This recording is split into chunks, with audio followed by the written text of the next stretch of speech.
Part 2, Chapter 12. They began to love one another again. Often, even in the middle of the day, Emma suddenly wrote to him, then from the window made a sign to Justin, who, taking his apron off, ran quickly to La Huchette. Rodolphe would come.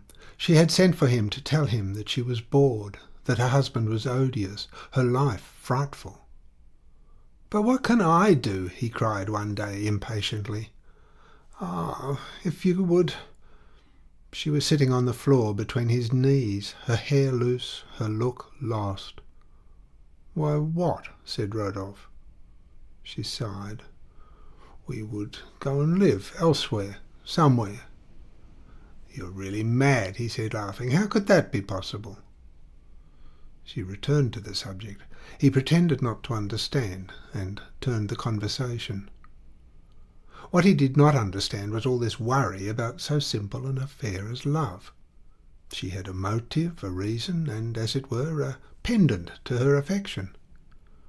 Her tenderness, in fact, grew each day with her repulsion to her husband. The more she gave up herself to the one, the more she loathed the other. Never had Charles seemed to her so disagreeable, to have such stodgy fingers, such vulgar ways, to be so dull as when they found themselves together after her meeting with Rodolphe.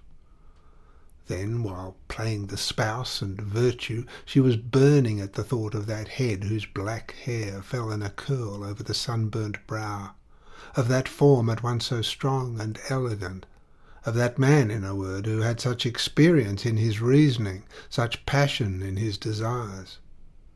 It was for him that she filed her nails with the care of a chaser, and that there was never enough cold cream for her skin, nor of patchouli for her handkerchiefs. She loaded herself with bracelets, rings, and necklaces. When he was coming, she filled the 2 large blue glass vases with roses, and prepared her room and her person like a courtesan expecting a prince. The servant had to be constantly washing linen, and all day Félicité did not stir from the kitchen, where little Justin, who often kept her company, watched her at work. With his elbows on the long board on which she was ironing, he greedily watched all these women's clothes spread out about him, the dimity petticoats, the fichus, the collars, and the drawers with running strings, wide at the hips and growing narrower below. "What is that for?" asked the young fellow, passing his hand over the crinoline or the hooks and eyes.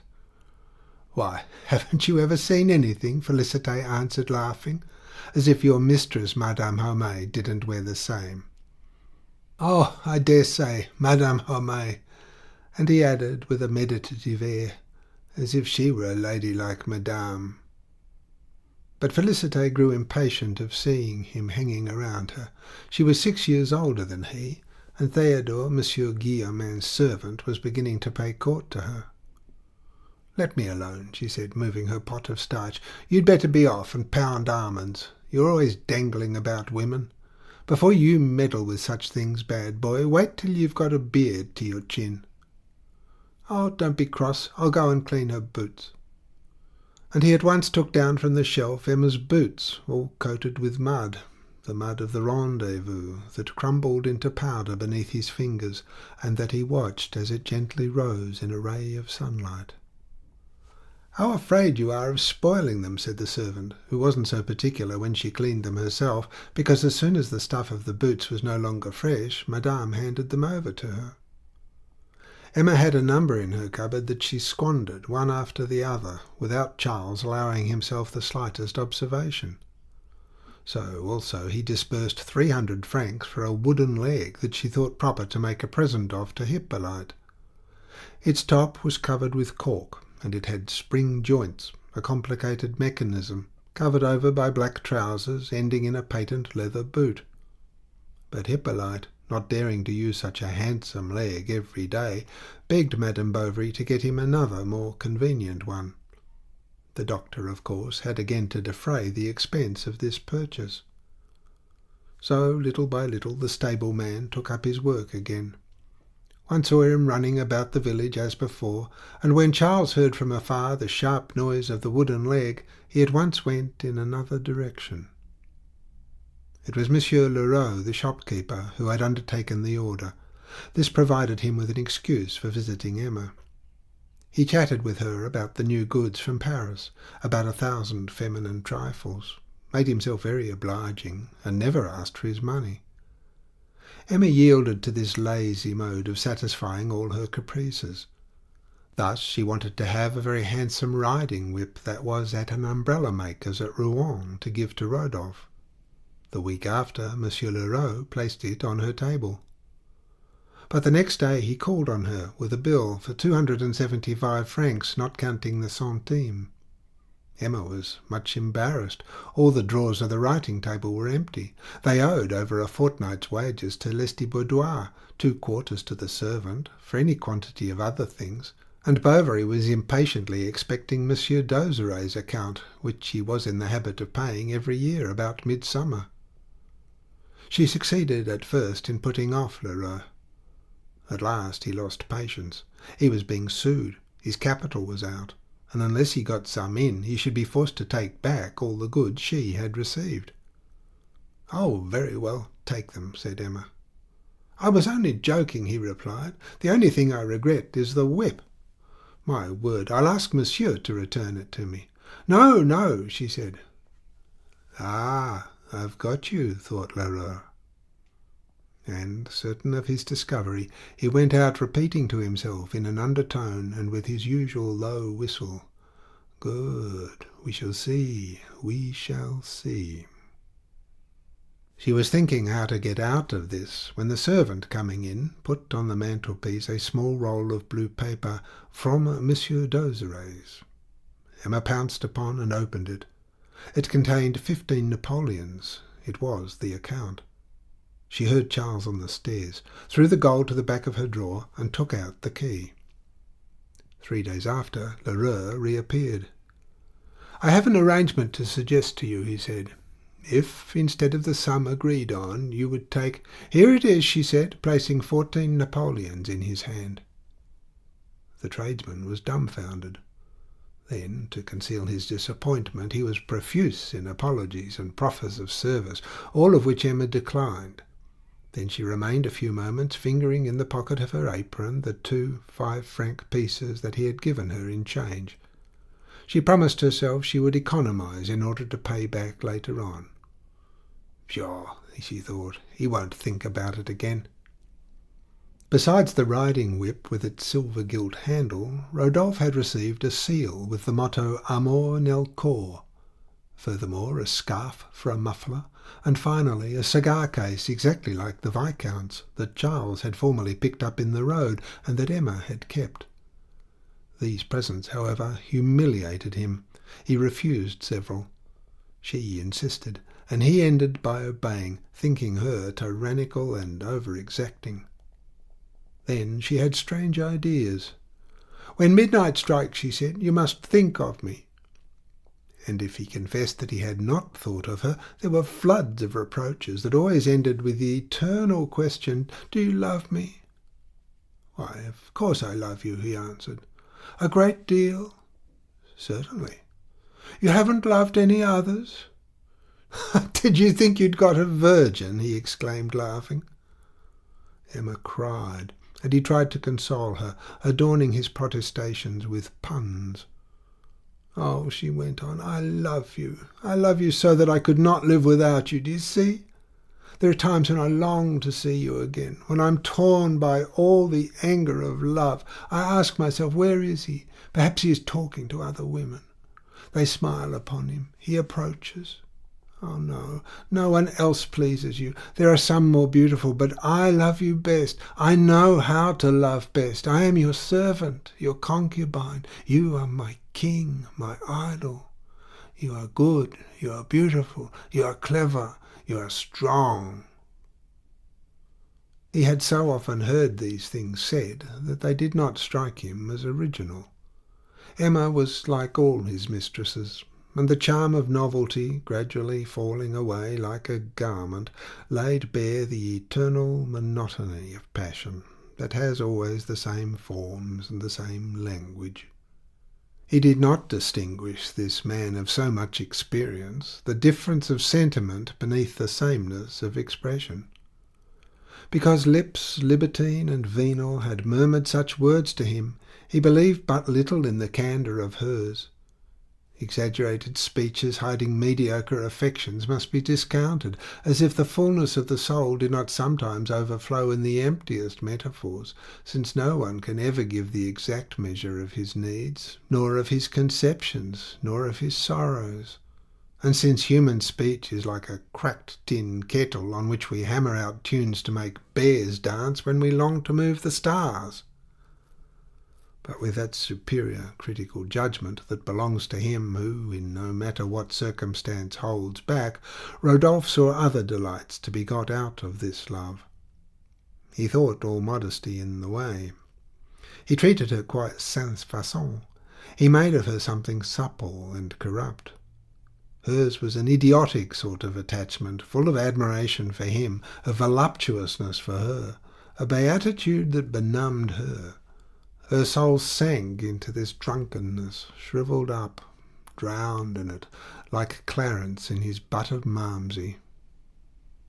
By the mere effect of her love, Madame Bovary's manners changed. Her looks grew bolder, her speech more free. She even committed the impropriety of walking out with Monsieur Rodolphe, a cigarette in her mouth, as if to defy the people. At last, those who still doubted no longer, when one day they saw her getting out of the Hirondelle, her waist squeezed into a waistcoat like a man, and Madame Bovary senior, who, after a fearful scene with her husband, had taken refuge at her son's, was not the least scandalized of the women-folk. Many other things displeased her. First, Charles had not attended to her advice about the forbidding of novels. Then the ways of the house annoyed her. She allowed herself to make some remarks, and there were quarrels, especially one on account of Félicité.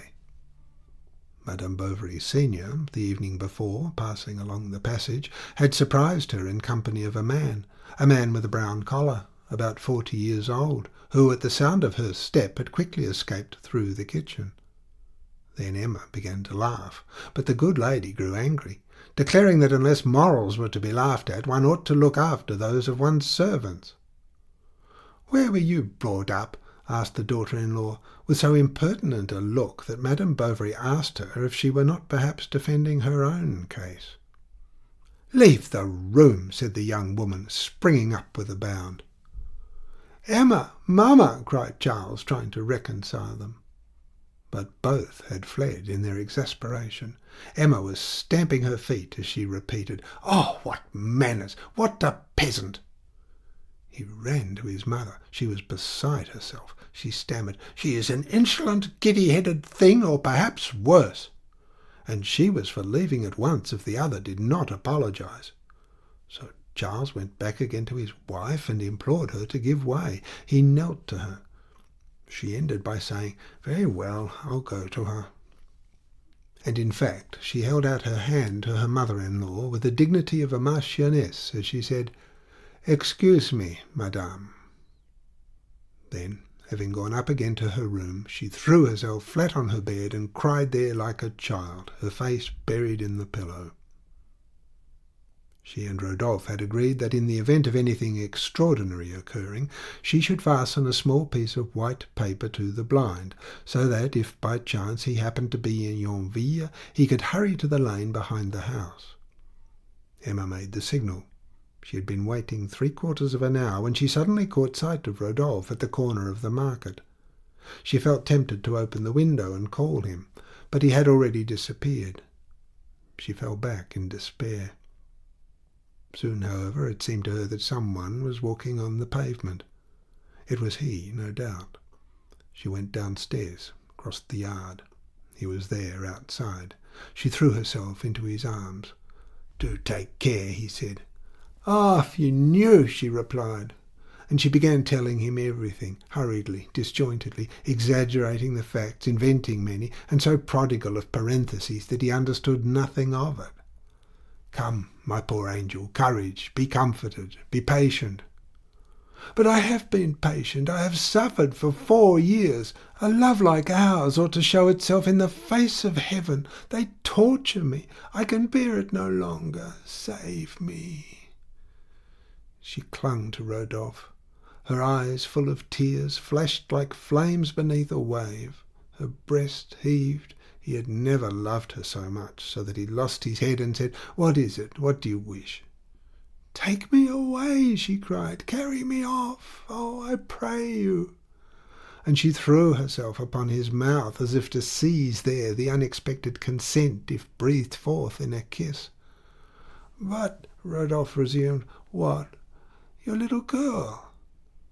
She reflected a few moments, then replied, "We will take her. It can't be helped." "What a woman," he said to himself, watching her as she went, for she had run into the garden. Someone was calling her. On the following days, Madame Bovary senior was much surprised at the change in her daughter-in-law. Emma, in fact, was showing herself more docile, and even carried her deference so far as to ask for a recipe for pickling gherkins. Was it the better to deceive them both, or did she wish by a sort of voluptuous stoicism to feel the more profoundly the bitterness of the things she was about to leave? But she paid no heed to them. On the contrary, she lived as lost in the anticipated delight of her coming happiness. It was an eternal subject for conversation with Rodolphe. She leant on his shoulder, murmuring, "Ah, when we are in the mail coach, do you think about it? Can it be? It seems to me that the moment I feel the carriage start, it will be as if we were rising in a balloon, as if we were setting out for the clouds. Do you know that I count the hours? And you?" Never had Madame Bovary been so beautiful as at this period. She had that indefinable beauty that results from joy, from enthusiasm, from success, and that is only the harmony of temperament with circumstances. Her desires, her sorrows, the experience of pleasure, and her ever-young illusions that had, as soil and rain and winds and the sun make flowers grow, gradually developed her, and she at length blossomed forth in all the plenitude of her nature.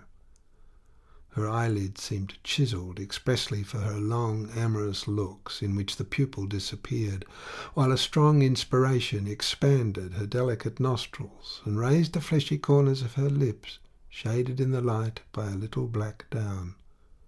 One would have thought that an artist apt in conception had arranged the curls of hair upon her neck. They fell in a thick mass, negligently, and with the changing chances of their adultery that unbound them every day. Her voice now took more mellow inflections, her figure also. Something subtle and penetrating escaped even from the folds of her gown and from the line of her foot. Charles, as when they were first married, thought her delicious and quite irresistible. When he came home in the middle of the night, he did not dare to wake her. The porcelain nightlight threw a round, trembling gleam upon the ceiling, and the drawn curtains of the little cot formed, as it were, a white hut standing out in the shade, and by the bedside Charles looked at them. He seemed to hear the light breathing of his child. She would grow big now. Every season would bring rapid progress. He already saw her coming from school as the day drew in, laughing with ink stains on her jacket and carrying her basket on her arm. Then she would have to be sent to the boarding school. That would cost much. How was it to be done? Then he reflected. He thought of hiring a small farm in the neighbourhood that he would superintend every morning on his way to his patients. He would save up what he had brought in. He would put it in the savings bank. Then he would buy shares somewhere, no matter where. Besides, his practice would increase. He counted upon that, for he wanted Bertha to be well educated, to be accomplished, to learn to play the piano. Ah, how pretty she would be later on when she was 15, when, resembling her mother, she would, like her, wear large straw hats in the summer-time. From a distance they would be taken for two sisters. He pictured her to himself working in the evening by their side beneath the light of the lamp. She would embroider him slippers. She would look after the house. She would fill all the home with her charm and her gaiety. At last they would think of her marriage. They would find some young good fellow with a steady business. He would make her happy. This would last forever. Emma was not asleep. She pretended to be, and while he dozed off by her side, she awakened to other dreams. To the gallop of 4 horses she was carried away for a week towards a new land, whence they would return no more. They went on, their arms entwined, without a word. Often from the top of a mountain there suddenly glimpsed some splendid city with domes and bridges and ships, forests of citron trees, and cathedrals of white marble on whose pointed steeples were storks' nests. They went at a walking pace because of the great flagstones, and on the ground there were bouquets of flowers offered you by women dressed in red bodices. They heard the chiming of bells, the neighing of mules, together with the murmur of guitars and the noise of fountains, whose rising spray refreshed heaps of fruit arranged like a pyramid at the foot of pale statues that smiled beneath playing waters. And then, one night, they came to a fishing village, where brown nets were drying in the wind along the cliffs and in front of the huts.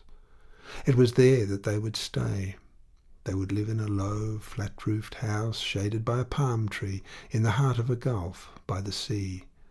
They would row in gondolas, swing in hammocks, and their existence would be easy and large as their silk gowns, warm and star-spangled as the nights they would contemplate. However, in the immensity of this future that she conjured up, nothing special stood forth. The days, all magnificent, resembled each other like waves, and it swayed in the horizon, infinite, harmonized, azure, and bathed in sunshine. But the child began to cough in her cot, or Bovary snored more loudly, and Emma did not fall asleep till morning, when the dawn whitened the windows, and when little Justin was already in the square, taking down the shutters of the chemist's shop. She had sent for Monsieur Leroux, and had said to him, "I want a cloak, a large lined cloak with a deep collar." "You are going on a journey?" he asked. "No, but never mind. I may count on you, may I not, and quickly?" He bowed. "Besides, I shall want," she went on, "a trunk, not too heavy, handy." Yes, I understand. About 3 feet by 1.5 feet, as they are being made just now. And a travelling bag." "Decidedly," thought Leroux, "there's a row on here." "And," said Madame Bovary, taking her watch from her belt, "take this. You can pay yourself out of it." But the tradesman cried out that she was wrong. They knew one another. Did he doubt her? What childishness! She insisted, however, on his taking at least the chain, and Leroux had already put it in his pocket and was going, when she called him back. "You will leave everything at your place. As to the cloak," she seemed to be reflecting, "do not bring it either. You can give me the maker's address and tell him to have it ready for me." It was the next month that they were to run away. She was to leave Yonville as if she was going on some business to Rouen. Rodolphe would have booked the seats, procured the passports, and even have written to Paris in order to have the whole mail coach reserved for them as far as Marseille, where they would buy a carriage and go on thence without stopping to Genoa. She would take care to send her luggage to Lheureux, whence it would be taken direct to the Hirondelle, so that no one would have any suspicion. And in all this there was never any allusion to the child. Rodolphe avoided speaking to her. Perhaps he no longer thought about it. He wished to have 2 more weeks before him to arrange some affairs. Then, at the end of the week, he wanted 2 more. Then he said he was ill. Next, he went on a journey. The month of August passed, and after all these delays, they decided that it was to be irrevocably fixed for the 4th September, a Monday. At length, the Saturday before arrived. Rodolphe came in the evening, earlier than usual. "Everything is ready?" she asked him. "Yes." Then they walked round a garden bed and went to sit down near the terrace on the curbstone of the wall. "You are sad," said Emma. "No, why?" And yet he looked at her strangely in a tender fashion. "Is it because you are going away?" she went on. "Because you are leaving what is dear to you, your life?" "Ah, I understand. I have nothing in the world. You are all to me, so shall I be to you. I will be your people, your country. I will tend, I will love you." "How sweet you are," he said, seizing her in his arms. "Really," she said with a voluptuous laugh. "Do you love me? Swear it then." "Do I love you? Love you? I adore you, my love." The moon, full and purple-coloured, was rising right out of the earth at the end of the meadow. She rose quickly between the branches of the poplars that hid her here and there like a black curtain pierced with holes. Then she appeared dazzling with whiteness in the empty heavens that she lit up, and now, sailing more slowly along, let fall upon the river a great stain that broke up into an infinity of stars, and the silver sheen seemed to writhe through the very depths like a heedless serpent covered with luminous scales. It also resembled some monster candelabra, all along which sparkled drops of diamonds running together. The soft night was about them. Masses of shadow filled the branches. Emma, her eyes half closed, breathed in with deep sighs the fresh wind that was blowing. They did not speak, lost as they were in the rush of their reverie.